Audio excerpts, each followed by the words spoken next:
A lot of us, when we hear terms like terrorism, we automatically think about New York, September 11th. We have a position that we say the OVs, not the OGs, but the OVs, the original victims of terrorism. People who have been terrorized under such euphemisms, under such nice terms as slavery, Jim Crow, redlining, gentrification, growing prison industrial complex, and so on and so forth. In fact, in particular, that of Polish brutality. And we, not to be redundant, but we say we're going to keep on pushing this, that we must struggle to use brutal terms for brutal realities. As opposed to gentrification, calling for it as a land grab. As opposed to the growing prison industrial complex, the mass kidnapping of African and other colonized people. As opposed to the growing prison industrial complex, called, again, stressing that the kidnapping. As opposed to saying somebody got a bond, they have a ransom.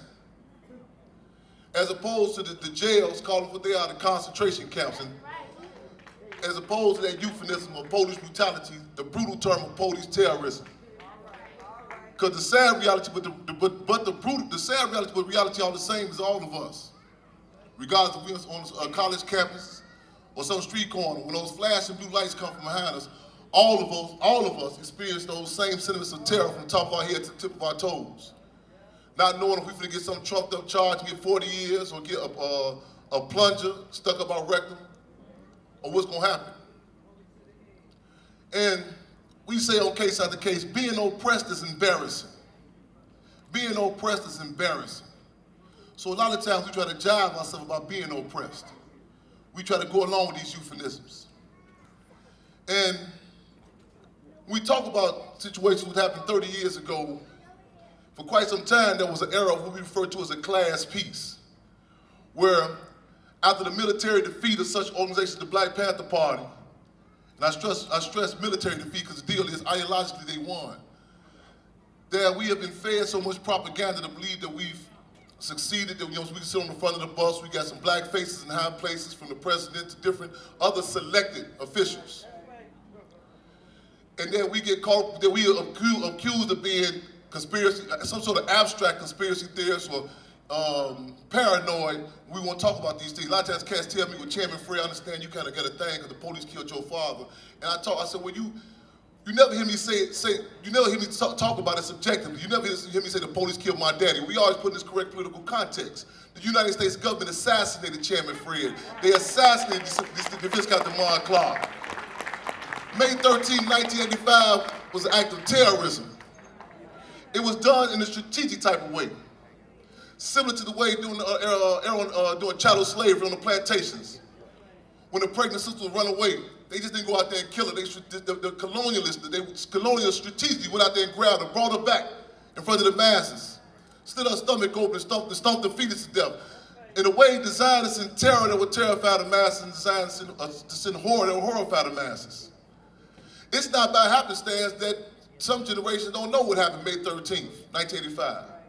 And we can get caught up with this position, well, maybe we're not putting the word out, you know what I'm saying? We're using too many political words and terms to talk about it.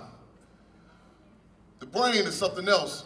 I tell some cats the other day, I say, just the other day in Chicago, we refer to it as Chirac, and a lot of people have an issue with that term, but I ain't got no problem with calling it Chirac, because the deal is, we say, let's up the ante.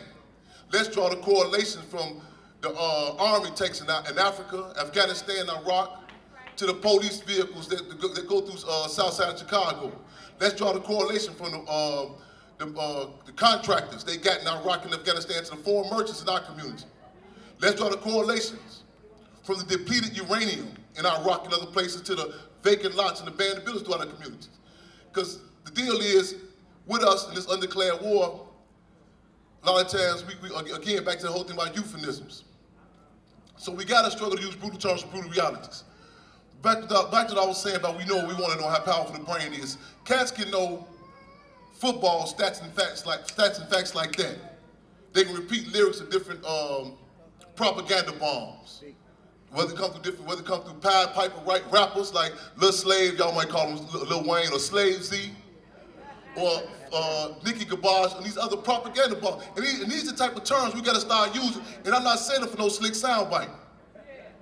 It's not by happenstance or coincidence at 7 o'clock in the morning, whether you're in Chicago, whether you're in Chirac, Detroit, or Cleveland, or Los Angeles, you can call anywhere, and you see Clear Channel strategically bombarding these babies with certain type of Piper artists.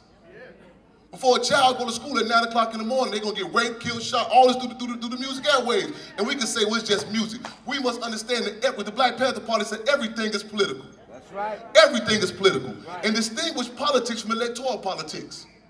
Words, terms, fashion, everything is political. We've seen in the 60s where the conscience level was heightened, where it forced individuals like James Brown to come out and say, first of all, no disrespect to the dead, he had a whole totally different song playing there first.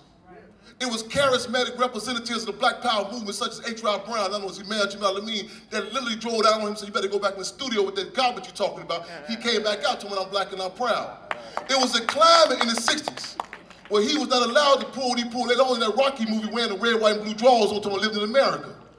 There was a climate in the 60s with Chairman Fred, not Reverend Jesse Jackson, but Chairman Fred organized the Rainbow Coalition, where he heightened the conscious level with the Devil Disciples, a major street organization, major street tribe in Chicago. Notice how they say gang. Because the biggest gang in Chicago is Chicago Police Department. The biggest gang in Philadelphia is the Philadelphia Police Department. He up there and with the Devil Disciples got up publicly and said, we now renounce and be known as the Black Disciples due to political education we received from Chairman Fred Black Panther Party.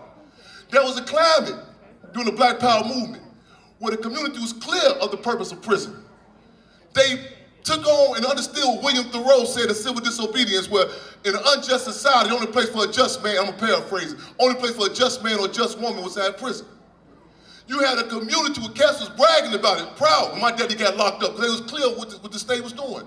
However, we have been bombarded with so much propaganda with these fraud, these auspices and these fronts called war on guns, war on drugs, war on gangs, which in reality ain't nothing but a war on our black asses, another colonized community. That's right.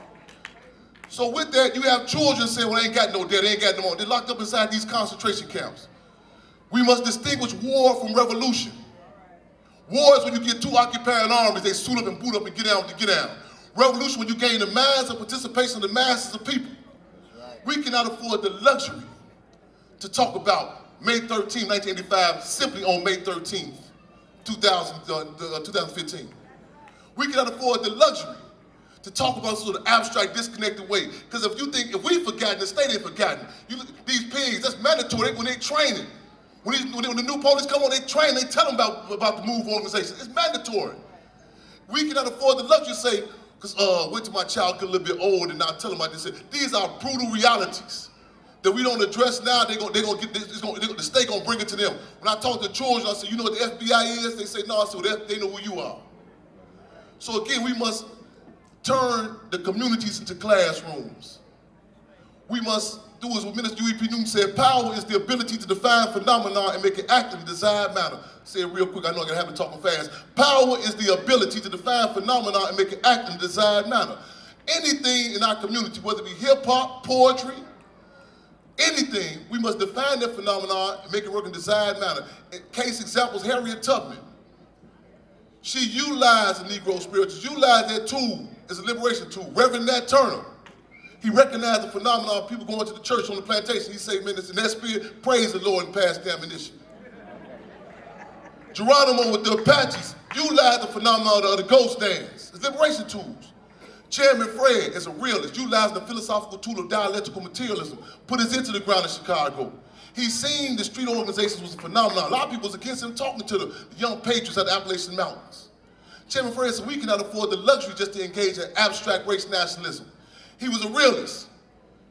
He politicized the not taking a position that everybody's gonna be a revolutionary, but everybody should be guilty of committing at least one revolutionary act in their life. So we gotta commit to that. We gotta push this case. We gotta talk about the MOVE now every day, not when it's quote unquote politically correct, y'all. We cannot afford that luxury. This government has plans to take Mumia Abu-Jamal out the game, even though technically he's off death row. Technically he's off death row. This state has murder on his mind. This is not an aberration of how they've been getting down. A lot of people say, I can't believe the police just done this, so on and so forth. But we in the bad stage of the game, we also in the good stage of the game, y'all.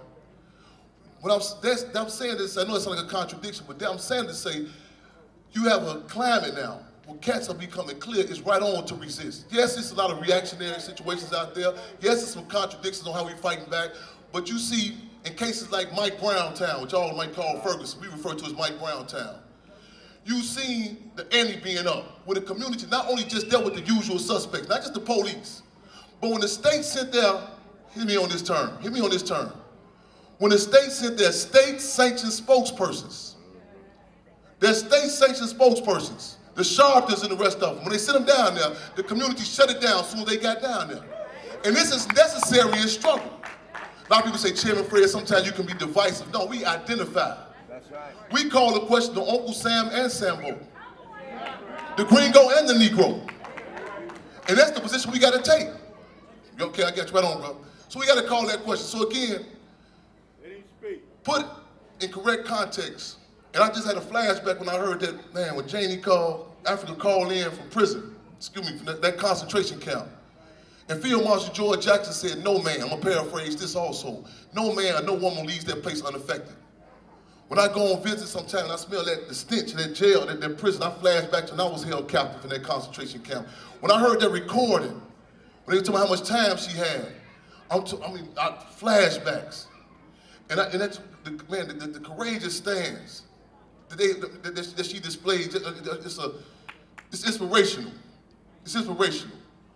And the purpose of prison, similar to that, the purpose of the colonialists when they call themselves civilized and the savages, when they said civilized, y'all know what that meant.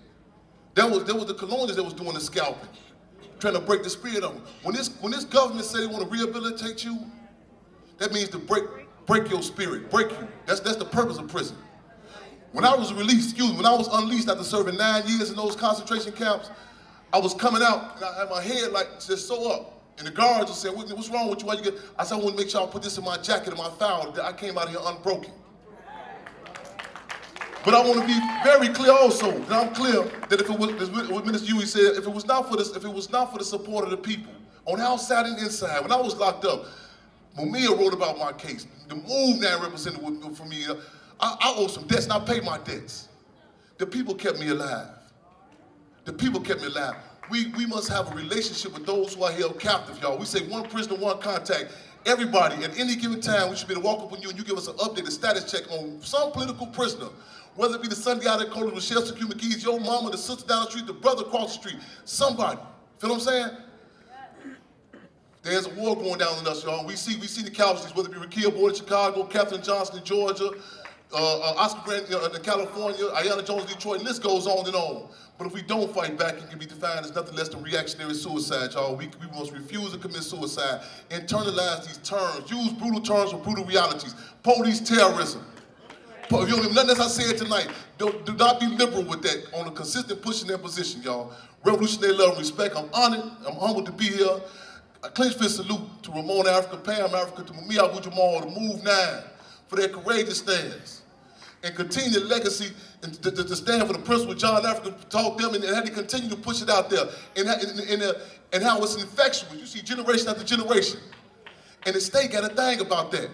Because this system is designed on producing broken people. If you want to have a discussion, I'm closing. If you want to have a discussion about healthcare, the fact that young Mike Africa is alive and walking around here, the move they provide better healthcare inside the prison than the state can provide outside in the community. Yeah. He was born inside those dungeons. That's perfect. That's case example. Move, like so many other forces, committed the quote-unquote crime of wanting that precious entity. I know they said you don't supposed to say profane terms on this microphone, but the FCC might fine them for saying this, because it's a term that nobody wants to say this term. It's a term that nobody wants to talk about. It's a term called self-determination. That's right. Self-determination. Say it, fight for it, struggle for it, don't compromise it. Self-determination. Right on? I'm gonna close out, y'all, but we've been in solidarity. Kind of who's with the indigenous community, we've been tag team. We just came out of Baltimore, California, and other places. So again, it's been an honor to do tag team with this force here, hitting the ground. In the spirit of liberation, y'all, we say power to people, keep your heads up, eyes on the fist clenched. Right on. Power to the people.